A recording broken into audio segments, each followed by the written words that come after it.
ओं विश्वानुदेवमर् सवितरुद्धृतानि परासो यद्भद्रं तन्नयासो। ओं भद्रं कर्णेभिः शृणुयाम देवा भद्रं पश्येमाक्षभिर्यजत्राः स्त्रीरङ्गैस्तुष्टुवांसुस्तनूभिर्व्यसेमहि देवहितं यदायुः।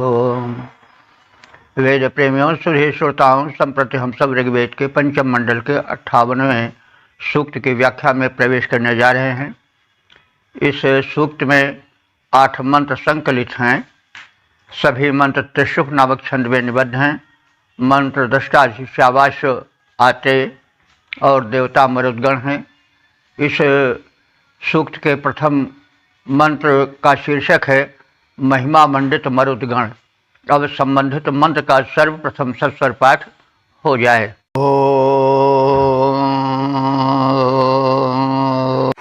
तमरोऽनन्तविषेमन्तमेषां स्पृशे गणं मारुतन्नव्यसेनाम् य आश्वश्वा अमवद्वहन्त उते शिरे अमृतस्य स्वराजाः।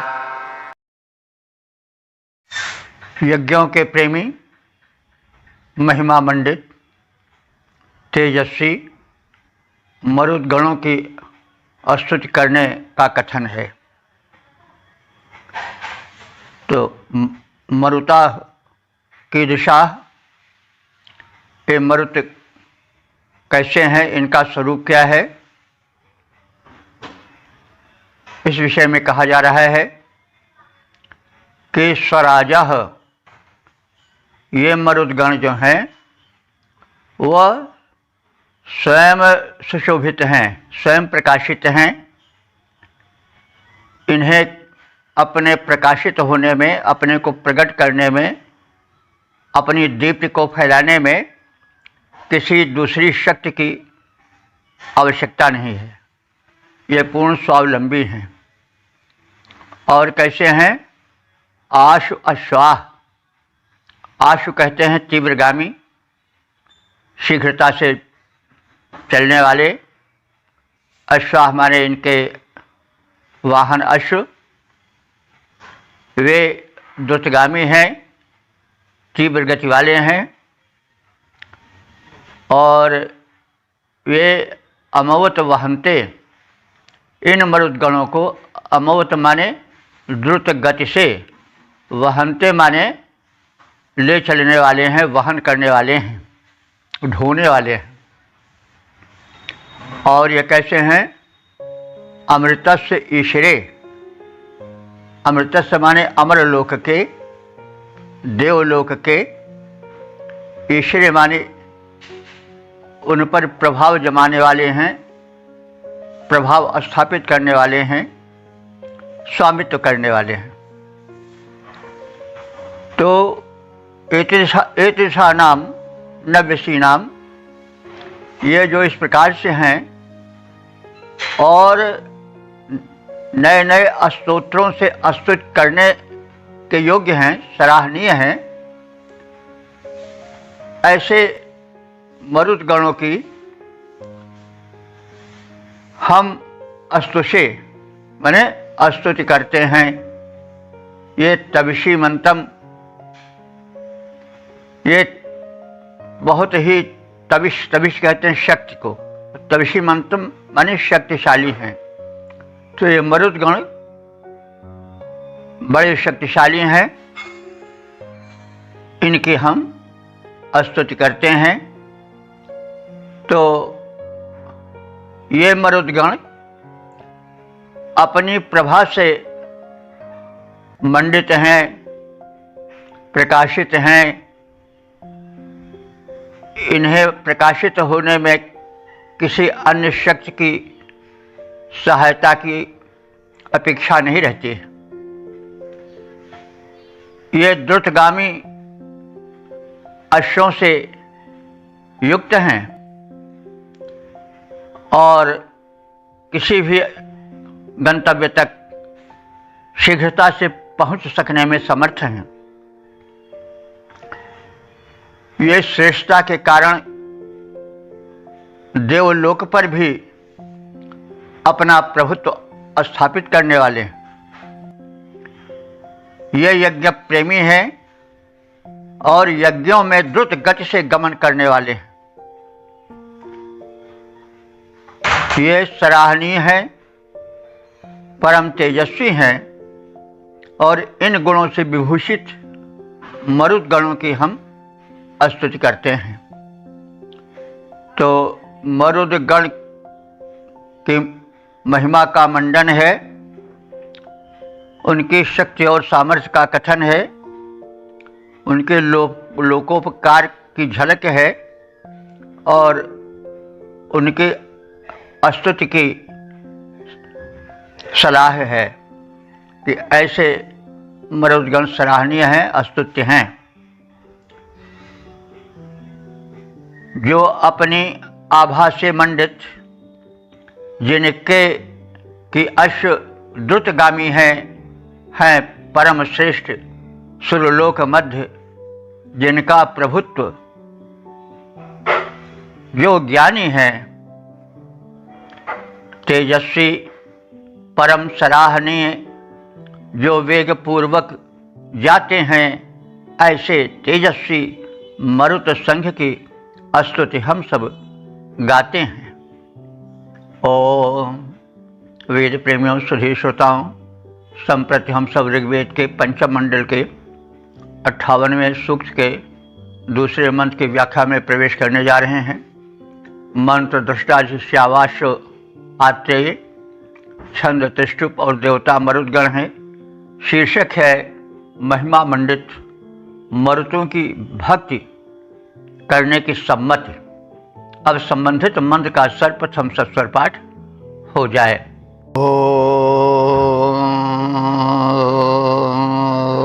त्वेषं गणं तव संखादिहस्तं धनूरतं वाजिनन्दादिवारम् मयोपभो ये अमिता महित्वा वन्दस्व विप्रतुमिनाथसो नृन्।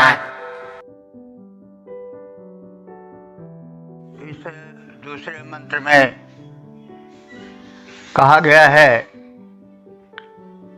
कि मरुदगण ज्ञानी हैं, समर्थ हैं, उनकी उपासना परमावश्यक है, ये वंदनीय है, अभिनंदनीय है।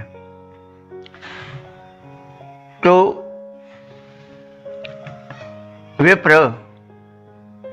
विप्र माने ज्ञानी। हे ज्ञानी यजमानों, पुरुषों,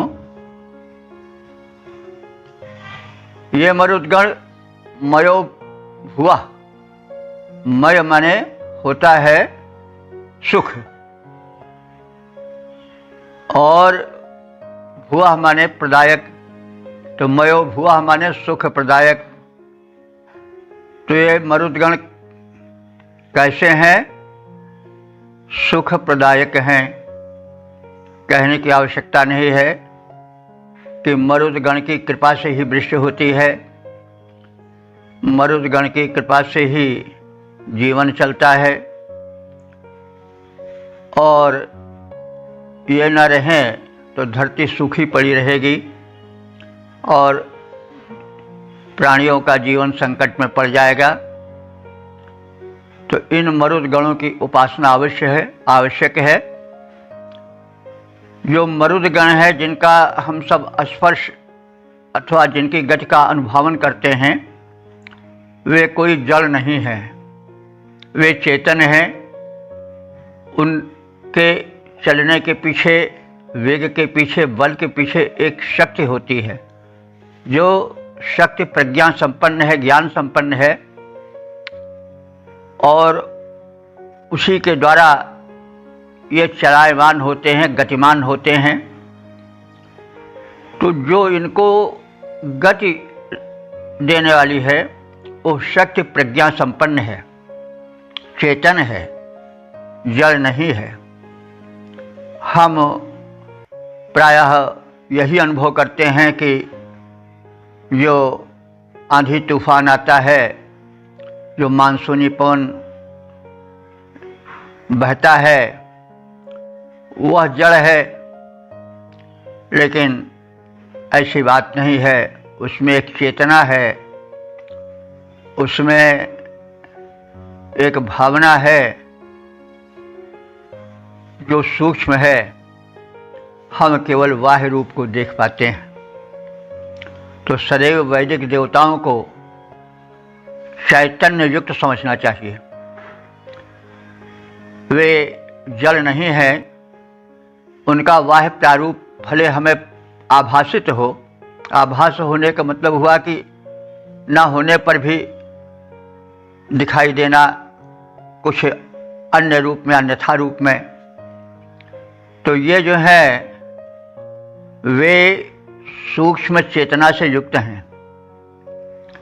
इसलिए चाहे मरुदगण हो, चाहे अग्नि हो, चाहे पर्जन्य हो, चाहे जितने भी देव हैं, सूर्य चंद्र, इनके पीछे इनकी जो संचालिका शक्ति है वह चेतन है।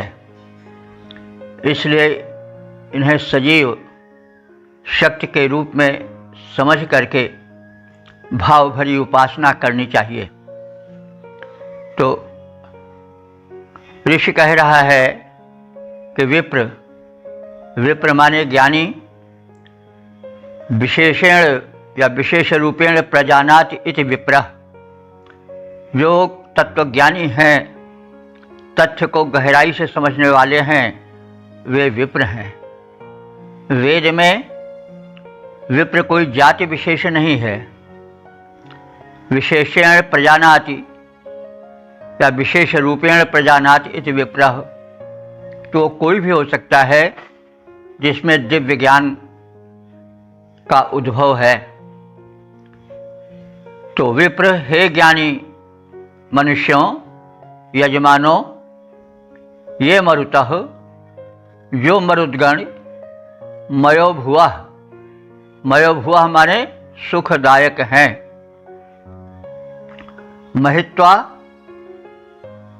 जो अपने बड़प्पन से, महिमा से, अमिताह, असीम शक्ति से संयुक्त हैं।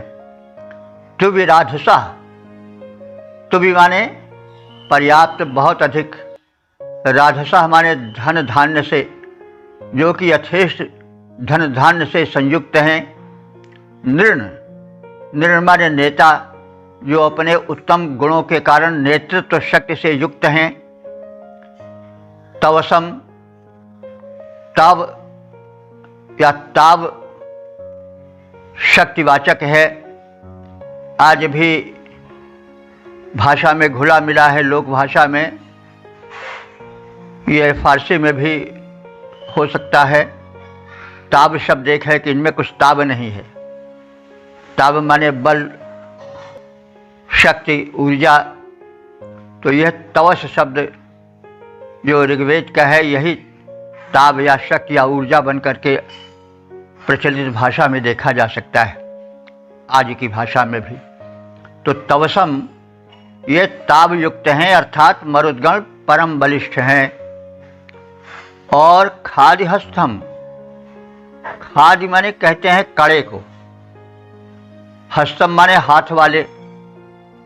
ये अपने हाथों में कड़े धारण करने वाले हैं। इससे प्रतीत होता है कि वैदिक युग में पुरुष भी आभूषण धारण करते थे और हाथ में कंगन, ऐसी कोई चीज पहनते थे। कड़ा वगैरह तो सिख आज भी पहनते हैं, केश, कंघा, कृपाण, उसमें 5 जो उनके का है, जिसमें कड़ा आता है। लेकिन सामान्य में तो अब स्त्रियां भले कंगन पहने, चूड़ी पहने, लेकिन पुरुष अपने हाथों में घड़ी आज भले बांध लें, लेकिन कड़े जो धातु से बनता है वह नहीं धारण किया जाता। लेकिन वैदिक युग में पुरुष भी हाथों में कंगन धारण करते थे, कड़े धारण करते थे। खादिहस्तम, यह शब्द इसे बता रहा है। तो ये मरुद्गण अपने हाथों में कड़े धारण करने वाले हैं। धुनि व्रतम, धुनि माने कंपित कर देने वाला, धुनि माने कंपन होता है। तो व्रत माने नियम। तो ये इनका नियम है, इनका व्रत है कि ये शत्रुओं को प्रकंपित कर देते हैं। तो ये मरुद्गण शत्रुओं को प्रकंपित कर देने वाले हैं और इनमें प्रकंपन का बल भरा हुआ है। ये मरुद्गण माइनम कहते हैं शक्ति के विभिन्न रूपों को प्रदर्शन करने में कुशल हैं। जो माइनम मायावी शब्द है, तो आजकल तो बड़ा मायावी है, बहुत ज़्यादा हम उसको अच्छा नहीं मानते हैं, लेकिन वास्तव में माया जो है वो शक्ति के प्रवाह का या शक्ति के एक प्रकटित रूप का प्रदर्शन करता है। तो बाद में मतलब शब्दों का उत्थान पतन होता रहता है। किसी को कह दिया जाए कि बड़ा मायावी है तो बहुत अच्छा हम नहीं मानते हैं, लेकिन वैदिक युग में मायावी या माइन कहने का अर्थ होता है कि किसी कार्य में विशेष कुशल जो हो या कई कार्यों में जो कुशल हो वो मायावी कहा जाता था। और भगवान की माया कहा भी जाता है। भगवान मायापति हैं, यानी भिन्न भिन्न शक्तियों के स्वामी हैं। तो माइनम उसी अर्थ में आया है। ये जो संघ है मरुतों का वो माइन है, माने मायावी है। कहने का मतलब भिन्न भिन्न शक्तियों से युक्त है। दाति वारम, यह मरुत संघ दाति वारम माने परम दानी है। ऐसा नहीं कि बस बलवान है लेकिन बल से वह संरक्षण नहीं करता है या अपने बल के प्रभाव से वो लोगों को दान नहीं करता है, ऐसी बात नहीं है। वो दाति वारम माने परम दानी है मरुतों का संघ। तो ऐसे त्वैषम गणम, ऐसे मरुतों के तेजस्वी गण के समूह के हम भक्त बने और वंदस्व, हे यजमानो, हे मनुष्यों, तुम इस शक्तिशाली तेजस्वी मरुद गणों की वंदना करो, क्योंकि इनकी प्रसन्नता पर हम सबकी सुख और समृद्धि कुशलक्षेम निर्भर है। तो हे ज्ञानी पुरुष, उस तेजस्वी मरुत संघ की वंदना करो जो सुखदायक, महिमा मंडित, परम समृद्ध, बलशाली, हाथों में कणे धारण करने वाला है। जो मरुत संघ अपने बलबूते से शत्रुओं को थर्रा देने वाला है, प्रकंपित कर देने वाला है, जो कार्य कुशल है और परम दानी है। हे ज्ञानी पुरुषों, ऐसे मरुत गणों की तुम वंदना करो। उस मरुत संघ की करो वंदना जो कि परम सुखकारी है, धनवान, परम महिमा मंडित, बल भारी, कंकण धारी है। अपने बल से अर्घ के दल में जो कंपन भरने वाला है, अपने बल से अर्घ के दल में जो कंपन भरने वाला है, जो कार्य कुशल, दानी, महान, सबका हित करने वाला है। ऐसा मरुद गण परम वंदनीय है। ओम। वेद प्रेमियों, सुधी श्रोताओं, संप्रति हम ऋग्वेद के पंचम मंडल के 58वें सूक्त के तीसरे मंत्र की व्याख्या में प्रवेश करने जा रहे हैं। मंत्र दृष्टा ऋषि श्यावाश्व आत्रेय, छंद त्रिष्टुप, देवता मरुदगण है। शीर्षक है मरुदगणों से हव्य ग्रहण का आग्रह। अब संबंधित मंत्र का सर्वप्रथम सस्वर पाठ हो जाए। ओम।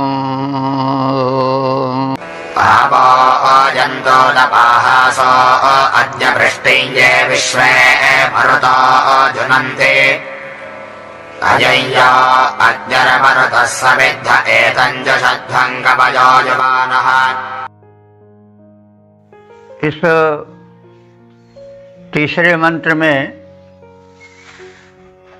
जलवाहक मरुद्गणों का कथन है। जलवाहक मरुत से तात्पर्य जो वृष्टि कराने वाली मानसून वायु है, मानसून हवा है, उसकी ओर स्पष्ट संकेत है। मानसून आज का शब्द है, लेकिन गति तो उनकी पहले से ही थी, नाम तो बदलते रहते हैं। तो ये जलवाहक हैं, इसलिए मानसून पवन के रूप में माने जा सकते हैं।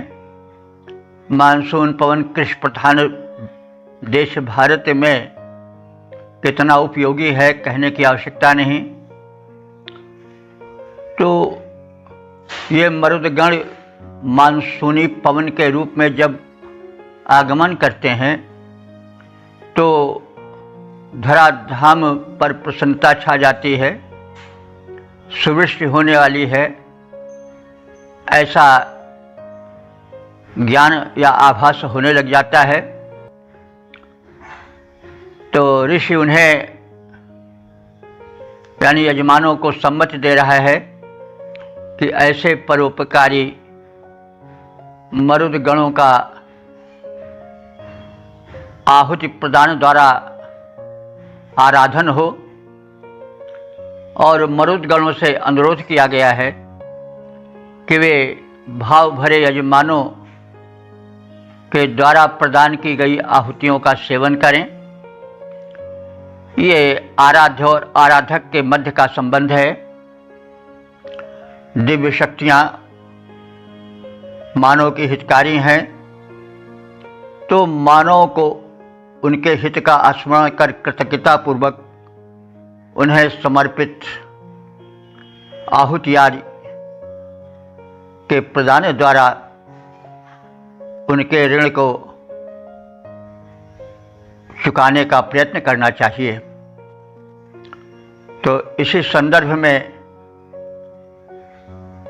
ऋत्विज जो यज्ञ कराते हैं वे यजमान से कहते हैं कि हे यजमानों, ये उद्वाहासा, ये माने जो मरुदगण, उद कहते हैं जल को, उदक, और वाहासा माने वाहन करने वाले। तो ये मरुदगण जल को वहन करके वृष्टि हेतु आगमन करने वाले हैं। वृष्टिम जुनन्ति, ये वृष्टि को प्रेरित करते हैं कि वर्षा हो। और विश्व मरुतः, ये सभी मरुद अद्य आज वह आयांतु, हे यजमानो तुम्हारी ओर पधारें ताकि वृष्टि हो। और हे कवयः, कवयः माने ज्ञानी, हे ज्ञानी युवानः मरुतः, सदैव युवक बने रहने वाले मरुदगण, अग्नि समिद्धः, यज्ञाग्नि प्रज्वलित हो गई है, उसमें आहुति का प्रक्षेपण हो रहा है। तुम सबसे प्रार्थना है कि एतम जुषध्वम, इस हव्यान्न का सेवन करो। हे यजमानो, ये मरुदगण जल भरे मेघों को ढोने वाले हैं, वृष्टि हेतु लाने वाले हैं, वृष्टि कारक हैं। ये सभी मरुत आज तुम लोगों की ओर पधार रहे हैं, वे पधारें। हे युवक मरुतों, तुमसे अनुरोध है कि तुम प्रज्वलित यज्ञाग्नि में जो आहुति प्रक्षिप्त हो रही है, उस प्रेम पूर्ण हव्यान्न का तुम प्रीतिपूर्वक सेवन करो। जल भरे जलद जो ढोते हैं, जो वृष्टि हेतु जल बरसाएं, वे सभी मरुदगण आज तुम्हारी और यज्ञ में आ जाएं। हे युवक मरुदगण, यज्ञ भूमि में प्रीति पूर्वक आ जाओ। प्रज्वलित अग्नि में क्षिप्त हव्य का सेवन कर सुख बरसाओ। ओम। वेद प्रेमियों, सुधी श्रोताओं, संप्रति हम सब ऋग्वेद के पंचम मंडल के 58वें सूक्त के चौथे मंत्र की व्याख्या में प्रवेश करने जा रहे हैं। मंत्र दृष्टा शावाश आत्रेय, छंद त्रिष्टुप और देवता मरुदगण है। शीर्षक है मरुतों से समृद्ध समुन्नत राष्ट्र की कामना। अब संबंधित मंत्र का सर्वप्रथम सस्वर पाठ हो जाए।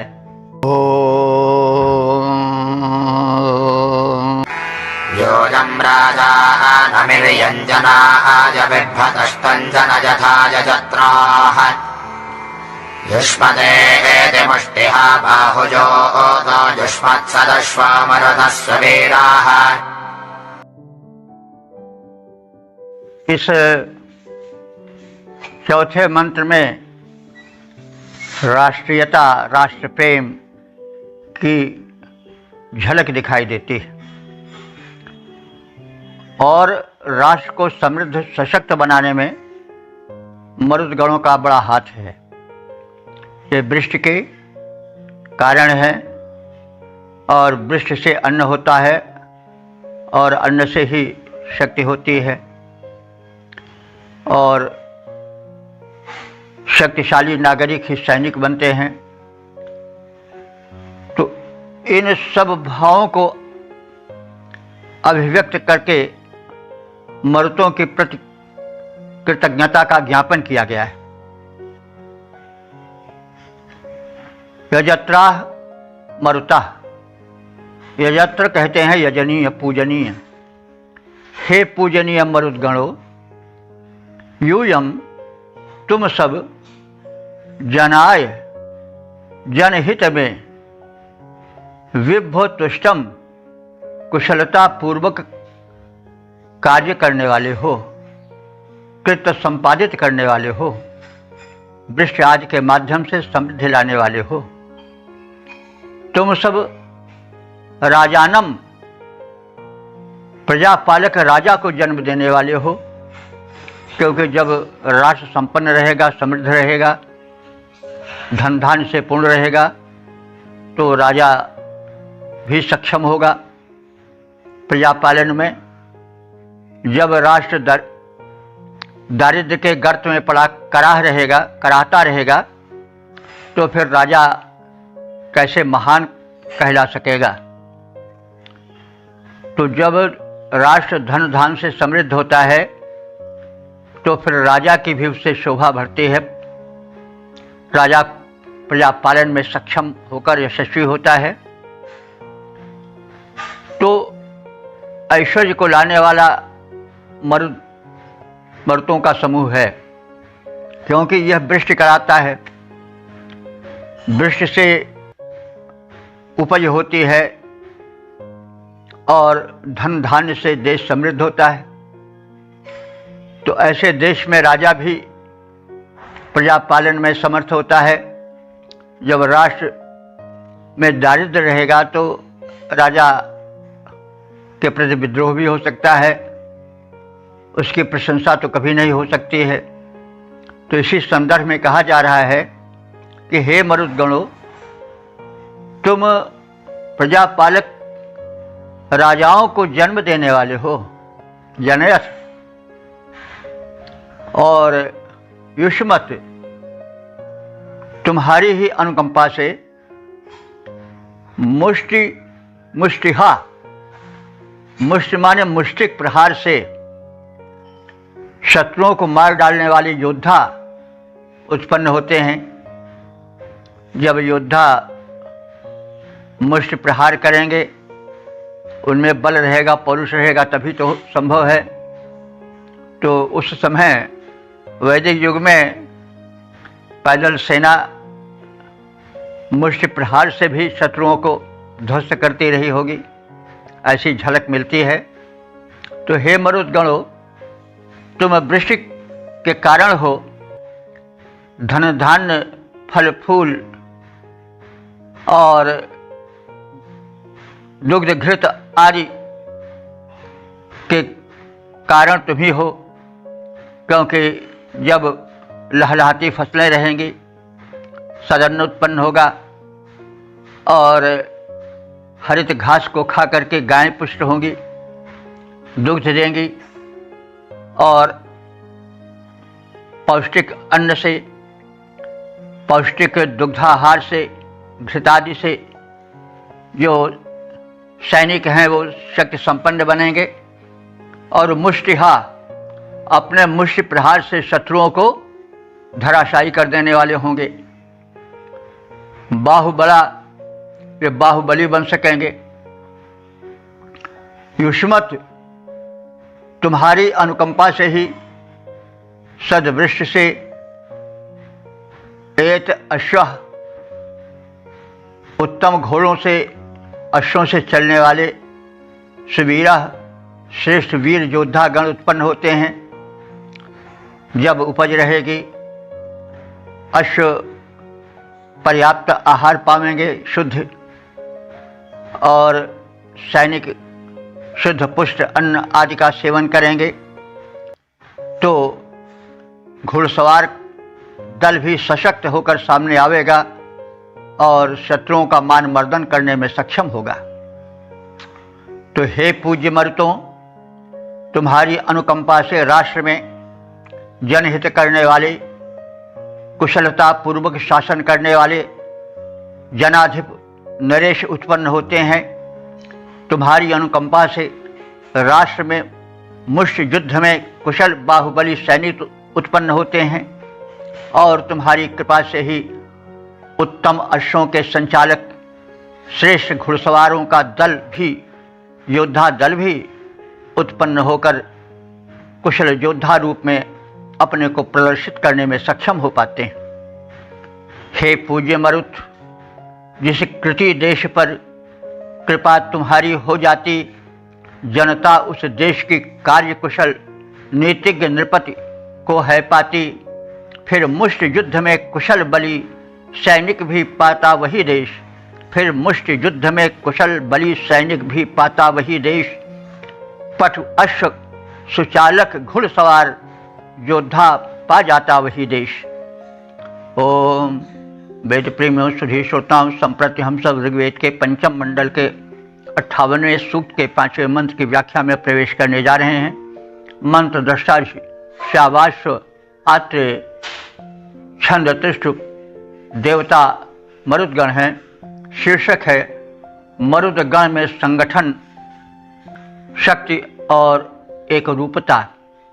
अब संबंधित मंत्र का सर्वप्रथम सस्वर पाठ हो जाए।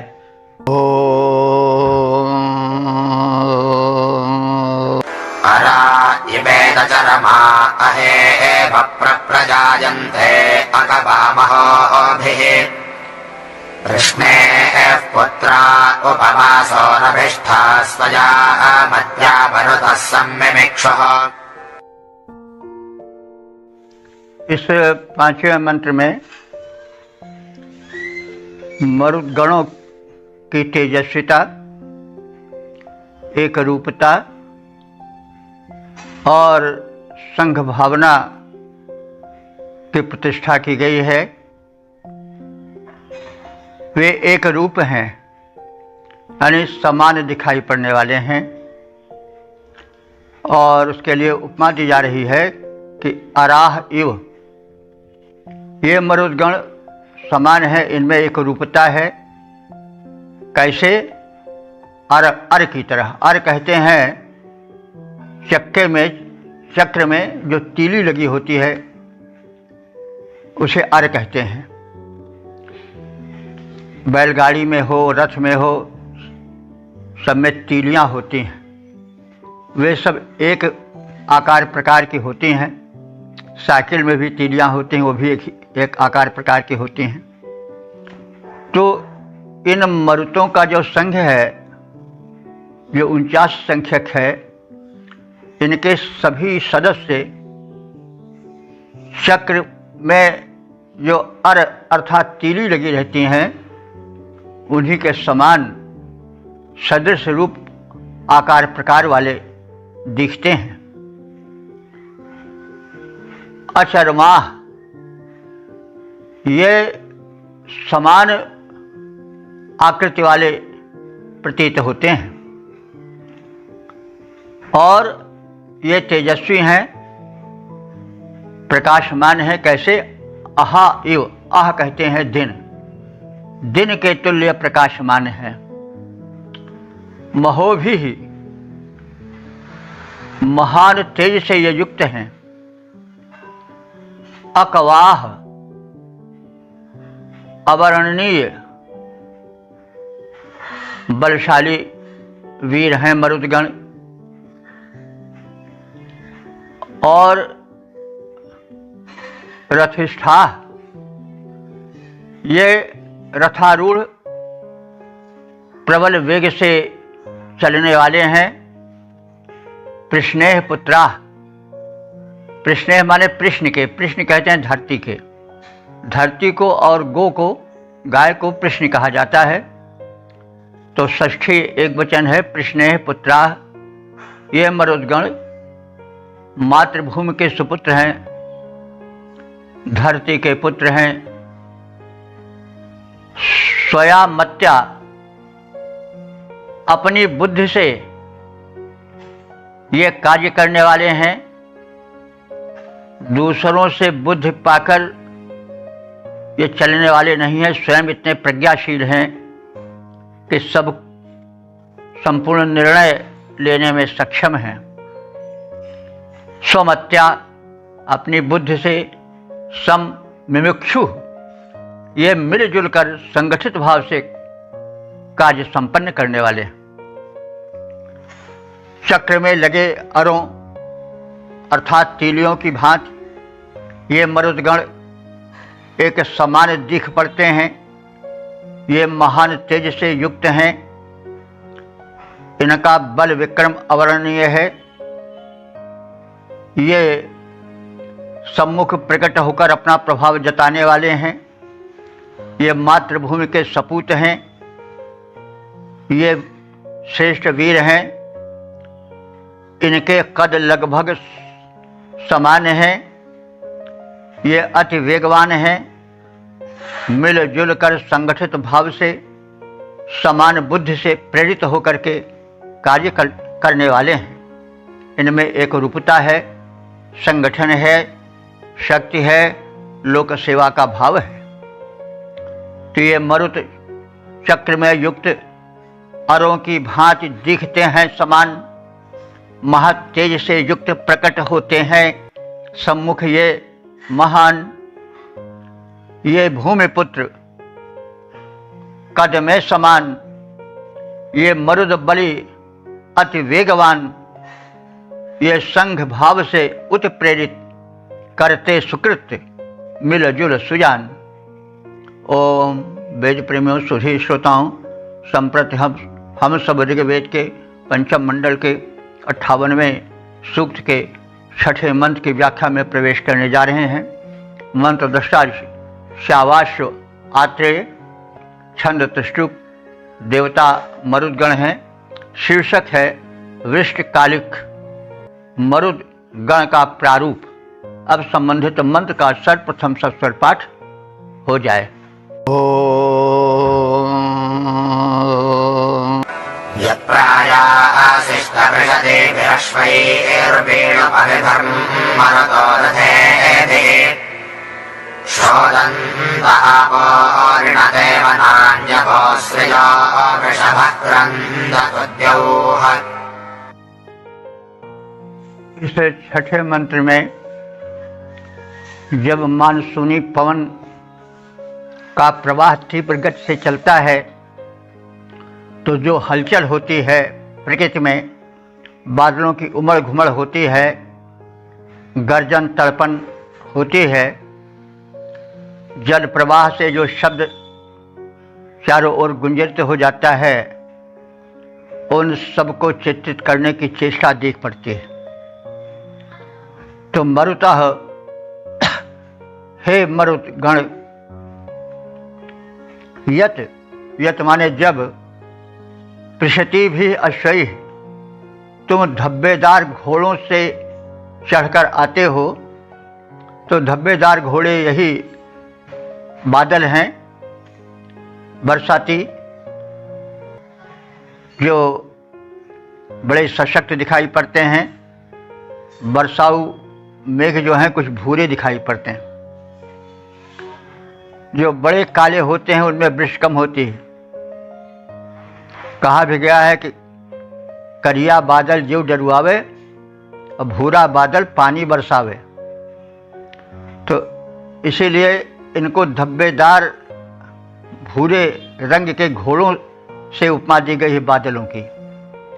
तो यही बादल जो हैं वो मरुत की सवारी हैं। तो जब ये पृषति भी अश्वई, धब्बेदार घन घटा रूपी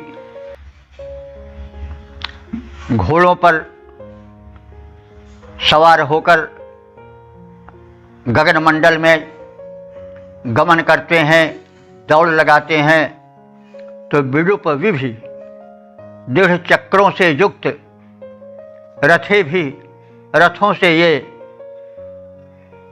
प्रयासिष्ठ पूरे वातावरण को कंपित कर देते हैं। आपा क्षोदंते, आप माने जल, जल प्रवाह तब क्षुब्ध हो उठते हैं। अर्थात मानसूनी पवन के झकोरों से वर्षणरत जल प्रवाह जो होता है वो बड़ा उग्र सा दिखाई पड़ता है, क्षुब्ध सा दिखाई पड़ता है प्रबल वृष्टि के उस वातावरण में। तो वनानि ऋणराते, जो वन है यानी जो वन वृक्ष हैं वे भी ऋणाते माने कंपित हो जाते हैं, उखड़ने की कगार पर आ जाते हैं।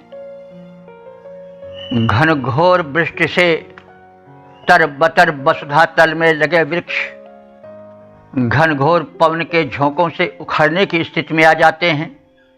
एक बड़ी हलचल आकाश में हो उठती है और उस श्रिया वृषभा, तब वृषभ, वृषभ माने बैल अथवा वृषभ माने वर्षा करने वाले, दोनों अर्थ होता है, बलवान भी होता है वृषभ का अर्थ। तब ये बलवान बरसाऊ मेघ जो है ये प्रबल हो उठते हैं। द्योह माने आकाश, अवक्रदंतु, तब आकाश क्रंदन से, भीषण रव से, गर्जन से भर जाता है। हे मर्तों, जब धब्बेदार अश्वों पर अर्थात घनमंडल पर तुम सवार होकर सुदृढ़ चक्रों से युक्त रथों से चलने लगते हो, यानी मेघ मंडल पर जब सवार होकर के तुम वेग से दौड़ते हो, तब जो प्रतिक्रिया होती है वो विचित्र होती है। एक विचित्र दृश्य उपस्थित होता है। जल प्रवाह क्षुब्ध हो उठते हैं, वन वृक्ष उखड़कर गिरने लग जाते हैं, वर्षक व्योम गर्जन के भीषण रव से भर जाता है। तो जब चित कबरे घन अश्व जुते रथ पर चलते मरुतों सवार, जल राशि प्रकंपित हो उठती वन वृक्ष उखड़ते बार बार, झोंकों के पाक करके प्रहार, यह दृश्य दृष्टि में आता है। वर्षण रत विस्तृत व्योम भयंकर गर्जन से भर जाता है। तो इसी प्रकार से एक छंद मैं प्रस्तुत कर रहा हूँ जिसमें मात्रा नहीं है। और जब मैं ग्रामीण जीवन व्यतीत कर रहा था तो मेरा गांव जो चारों ओर वनों से आवृत था, उसमें जो गतिशीलता, जल प्रवाह में जो एक शोरगुल, गर्जन तर्जन, चमक दमक से जो एक वातावरण थर्रा सा जाता था, उसका चित्रण मैंने किया है। यह है छंद बिना मात्रा के है। यह हिंदी की अभिव्यक्ति शक्ति की व्यंजना करता प्रतीत होता है। घर घर घर घर घहर घहर घर नभ मह घर घर घर घन घहरत चम चम चमकत लक लक घम घम छम छम छम छम छम जल बरसत फर फर फहरत पवन लगत जल भगत छपत खग जन बन सहरत बह जल छल छल घल घल सर मह दल दल दल दल दल थल थल कत छहरी छहरी छहराती है छबीली छटा घुमड़ घुमड़ घन घटा घहराती है उमड़ी उमड़ी चौगुनों चित चाय लाए धाय धाय झुकती घटा गज पाती है मोरी मोरी ग्रीवा मोर नाचे बन करें शोर सनन सन सनन परवाई ललाती है। तो इस प्रकार से एक जो दृश्य विचित्र उपस्थित होता है घनघोर वृष्टिकाल में, उसकी छटा इस मंत्र में देखी जा सकती है।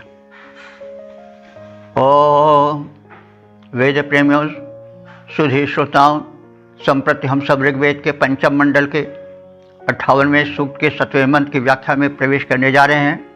मंत्र दृष्टाधिश्यावास आत्रेय, छंद त्रिष्टुप, देवता मरुदगण और शीर्षक है मरुतों की महत्ता। अब संबंधित मंत्र का सर्वप्रथम सस्वर पाठ हो जाए।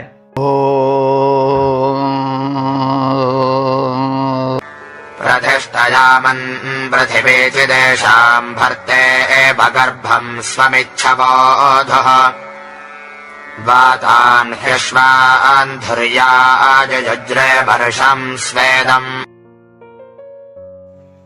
इस 7वें मंत्र में मरुतों के वीर रूप का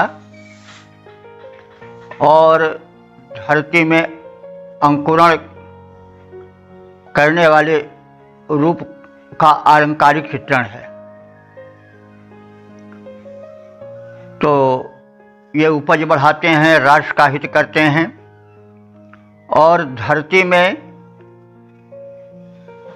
जल रूपी वीर्य का आधान करते हैं, स्थापन करते हैं। जैसे कोई सबल पुरुष अपनी पत्नी में वीर्य स्थापन करे और उससे बलिपुत्र हों, वैसे ही ये जल को धरती में डालकर उसमें फसलों की खेती या उपज बढ़ाते और पैदा करते हैं। तो इस प्रकार से मरुदगणों की वीरता, उपजाऊ शक्ति के निमित्तभूत प्रारूप का और राष्ट्र को संपन्न, समृद्ध, सशक्त बनाने और उनके उग्र रूप की झांकी का दर्शन किया जा सकता है। तो ऐशाम यामन, ऐशाम माने इनके, यानी इन मरुद वीरों के, यामन माने गतिशील होने पर, आगमन पर, पृथ्वी चित, भूमि, प्रतिष्ठ माने प्रख्यात, भर्तायु, भर्ता माने पति, यानी जब ये मरुद गण भूमंडल पर आगमन करते हैं, यानी संबंधित भूमंडल के ऊपर छा जाते हैं और वृष्टि करते हैं, तो ये एक भर्ता की तरह, भर्ता माने पति, एक पति के समान दिखाई पड़ते हैं। जैसे पति अपने वीर्य को पत्नी में स्थापित कर संतानोत्पत्ति करता है, वैसे वे धरती के गर्भ में बीजारोपण करते हैं और वृक्ष की भूमिका बनाते हैं। तो ये शाम यामन, इन वीर मरुतों के आगमन से जो दृश्य बनता है, जो प्रभाव होता है, उसका कथन है कि पृथ्वी, भूमि, प्रतिष्ठ माने प्रख्यात, भर्तायु, पति की भांति इन मरुदगणों को प्राप्त करती है और गर्भम, ये मरुदगण पृथ्वी के गर्भ में बीज स्थापित करते हैं, स्वमित और अपने बल विक्रम से ये राष्ट्र को धन धान्य से पूर्ण करते हैं। उपज होती है और उपज से शस्य संपदा, फसल की बड़ी राशि उत्पन्न होती है और धन धान्य की उपज से धरती धन्य हो जाती है। वातान अश्वान, ये मरुद गण वेगवान घोड़ों को यानी वही मेघमंडल को धुर आयुजे अपने रथ में जोत कर चलते हैं। ये रुद्रासा, रुद्र के पुत्र प्रचंड मरुदगण स्वेदम वर्ष चक्रे, स्वेद कहते हैं पसीने को, वर्ष माने वर्षा, वर्षा के रूप में अपने पसीने को बहाते हैं।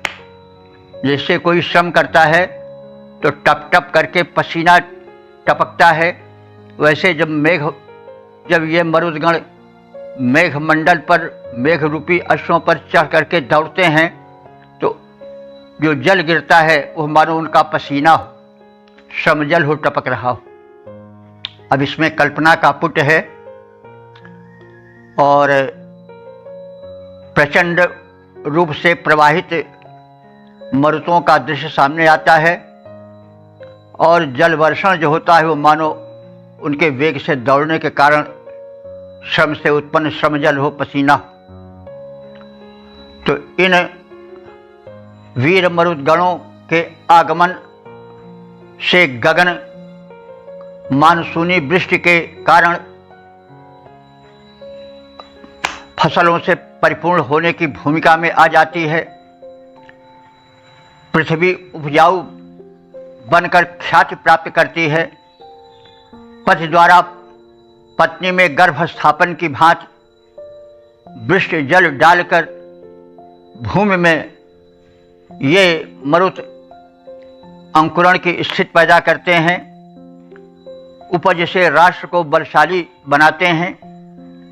ये रुद्रपुत्र प्रबल मरुदगण गतिशील होकर प्रबल श्रम करते हैं और इनके इस प्रबल भाग दौड़ से, श्रम से जो टप टप करके पसीने गिरते हैं, श्रमजल गिरते हैं, वही मानव जलधार के रूप में प्रवाहित होते दिखाई पड़ते हैं। भार्या में पति के द्वारा गर्भस्थापन होता है जैसे, भार्या में पति के द्वारा गर्भस्थापन होता है जैसे भूगर्भ मध्य मरुतों द्वारा जल स्थापन होता, वैसे वर्षा के द्वारा मरुदवीर बलशाली राष्ट्र बनाते हैं। श्रमशील मरुत श्रम सीकर जो वर्षा का वारी बहाते हैं, श्रमशील मरुत श्रम सीकर जो वर्षा का वारी बहाते हैं। तो मानसूनी बादलों को खींचकर लाने का और वृष्टि कराने का अलंकारिक वर्णन द्रष्टव्य है। ओम वेद प्रेमियों, सुधी श्रोताओं, संप्रति हम सब ऋग्वेद के पंचम मंडल के 58वें सूक्त के 8वें मंत्र की व्याख्या में प्रवेश करने जा रहे हैं। मंत्र दृष्टा शाबाश आत्रे, छंद त्रिष्टुप, देवता मरुदगण है, शीर्षक है सुख समृद्धि की कामना। अब संबंधित मंत्र का सर्वप्रथम सस्वर पाठ हो जाए।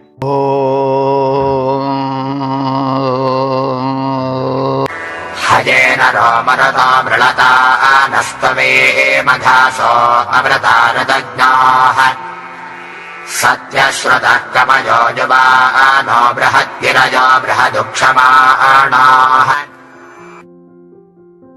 इस 8वें मंत्र में जो समापन का मंत्र है उसमें मरुतों के महात्म्य का कथन है और उनसे सुखी संपन्न जीवन प्राप्ति की प्रार्थना है।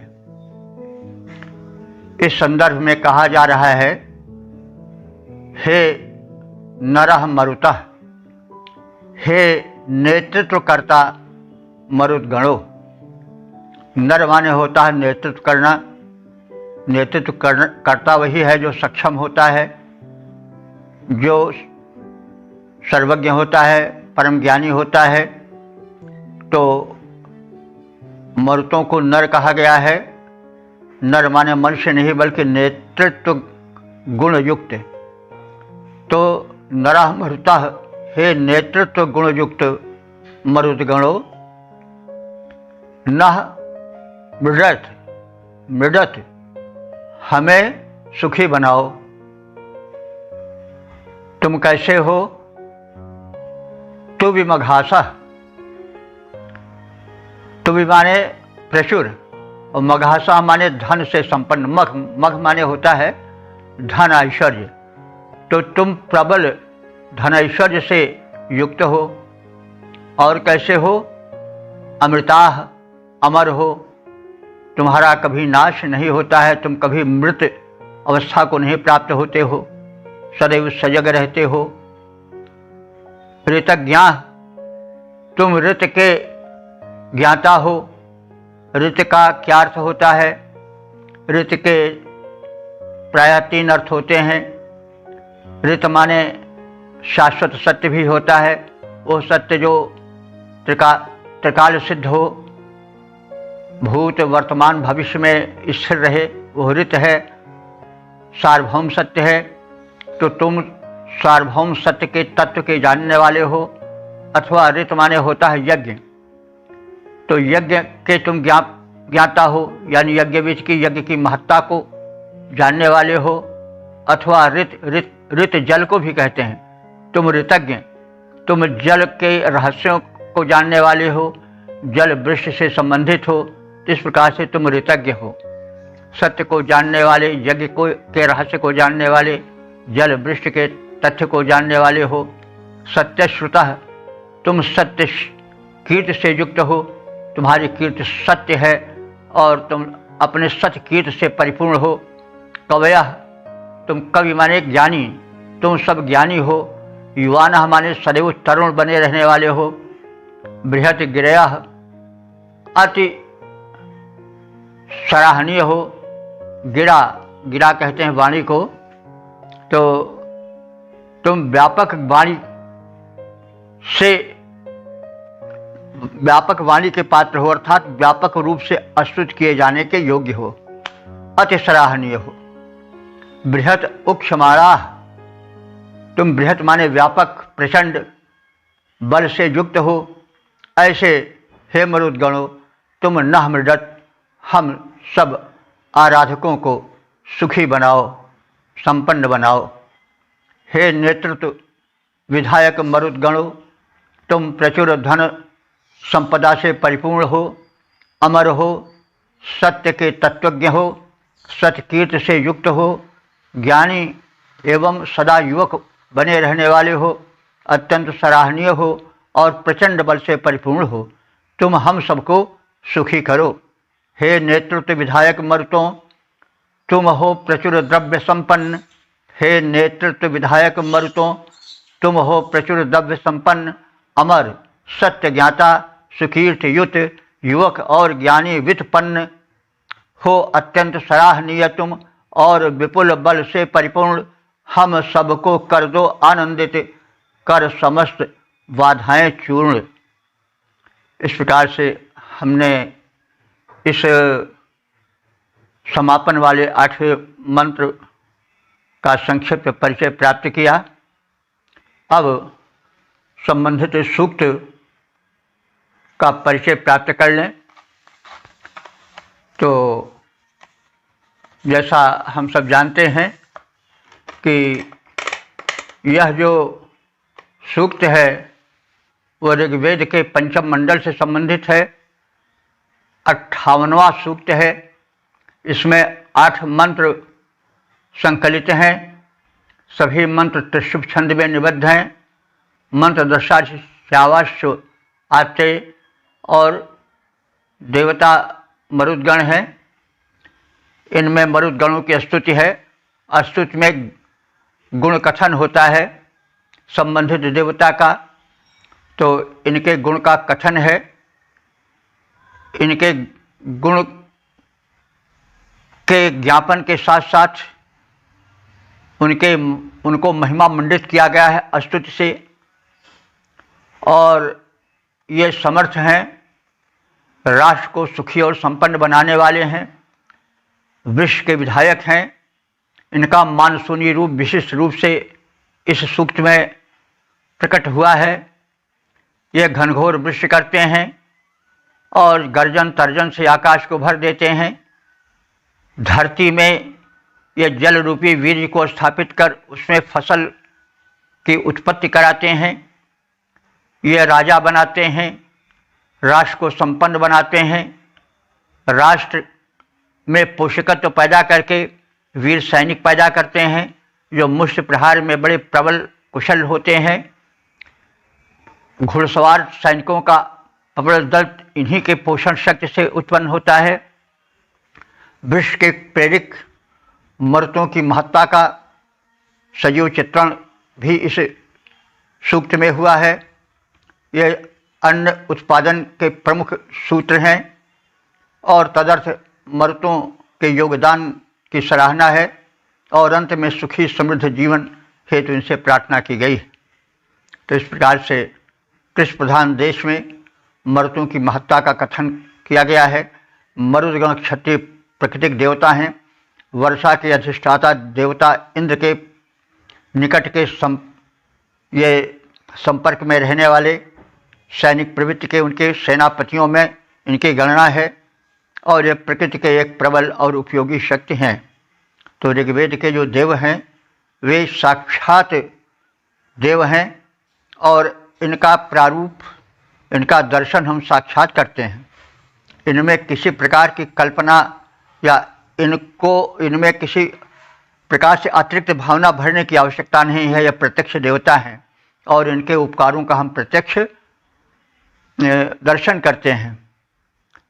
हाँ, आवश्यकता है श्रद्धा के लाने की, जैसा हम प्रायः कहते आए हैं कि जो पूजा पद्धतियाँ हैं उनमें देवता में को श्रद्धावश स्थापित किया जाता है।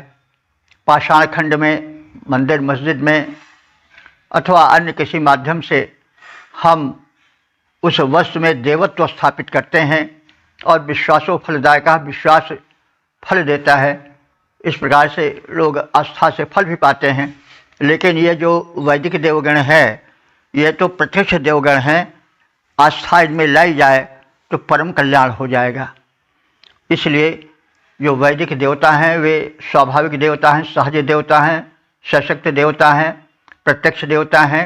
इनमें हम आस्था लाएं तो परम कल्याण होगा और जो संपन्नता का वातावरण बनेगा, पवित्रता का वातावरण बनेगा, सहयोग का वातावरण बनेगा और प्रदूषण से मुक्त होगा संसार, जिसकी परम आवश्यकता है। तो इस प्रकार से हम वैदिक महत्व को समझें और वैदिक देवत्व के अंतः में प्रवेश करके उनके ध्यान से, चिंतन से, मनन से अपने में वही गुण उतारें। और यही उपासना है, समीप बैठ करके देवत्व की प्राप्ति करना, देव शक्ति का चिंतन मनन करना, उनके गुणों को संक्रमण करना और स्वयं को समर्थ बनाना, यही उपासना है। ओम सर्वे भवन्तु सुखिनः, सर्वे सन्तु निरामयाः, सर्वे भद्राणि पश्यन्तु, मां कश्चित् दुःख भाग् भवेत्।